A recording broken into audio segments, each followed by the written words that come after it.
Now the moment we've all been waiting for. I am Nate Riggle, and you are listening to The Way of the Bonfire. Hello, and welcome to the weekly Curiosity Challenge number 2. We are going to be talking about ideas today. It's been said that ideas are living things, and I do subscribe to that idea. You ever have a desire to do something good that just keeps coming back to you or is burning silently in the background of your mind and you can't seem to shake it, no matter whether that be for years or your whole life? It's something that just keeps coming back. It sometimes comes to the surface as this idea that shows up out of nowhere.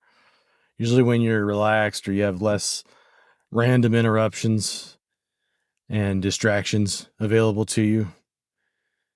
You might be in the shower, you might be just out on a walk and not connected to the crazy hustle and bustle of the internet and everything that there is on social media, or your kids aren't jumping in front of you and everything.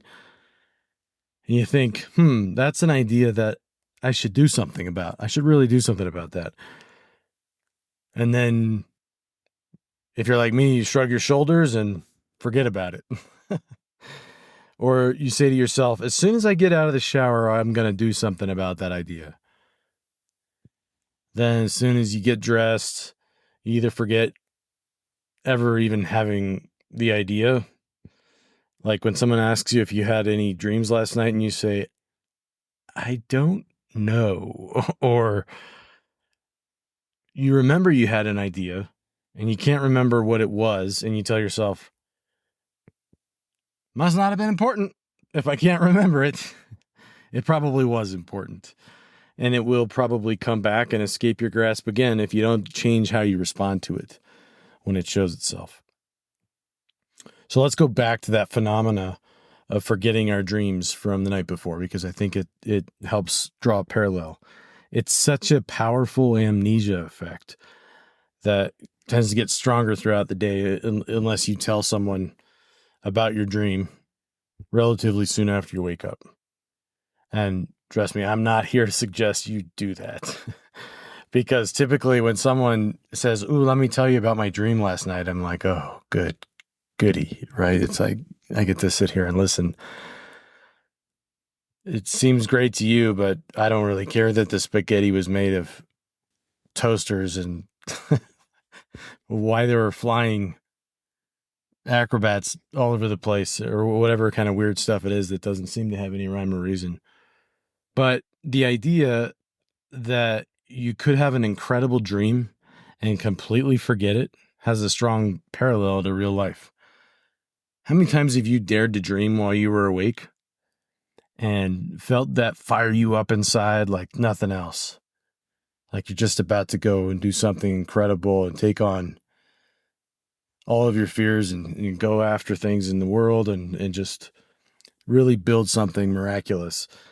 Only just let that feeling quietly disappear and for that dream to fade to a point where you forget it because you know there are more urgent things to tend to and everything's clamoring for your attention. You're being pulled in different directions by different forces and people and others' agendas in your life, and the relentless demands of the noisy world are just yelling louder.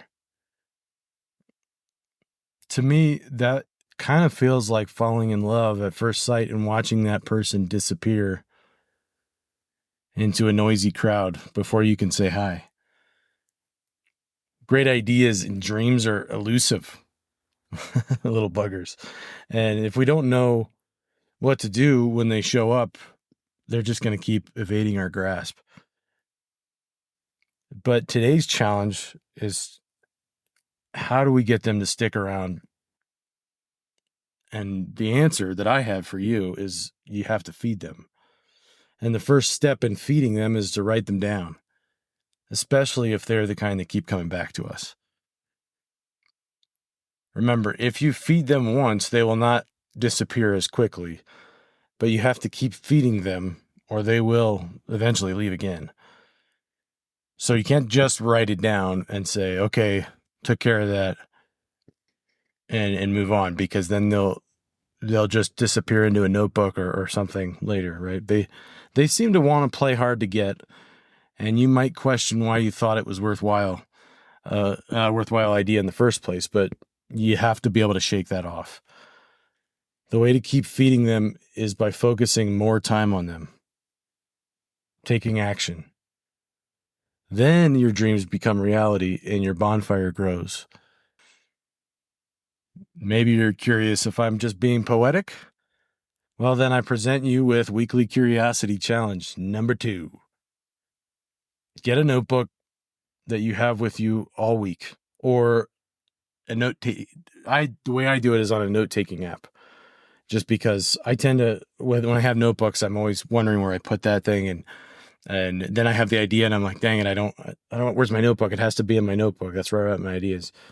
But for some people, the notebook does work quite a bit better just because it's easy and simple. But either way, whichever one you do, have something that's with you all the time.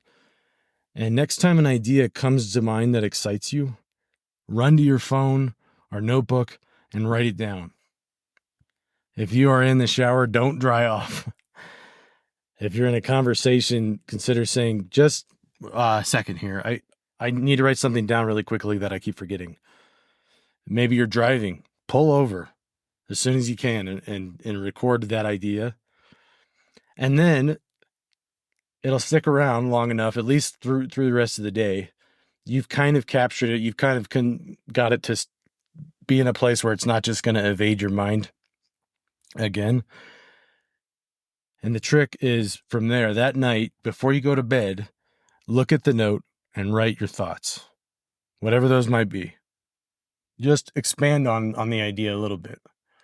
How it makes you feel, why you feel that idea came to you, what it could grow into, whatever you want to write, just your thoughts on that thing that you wrote down. And also write down one action you could take to feed this idea so that it'll grow a little further. Go get them.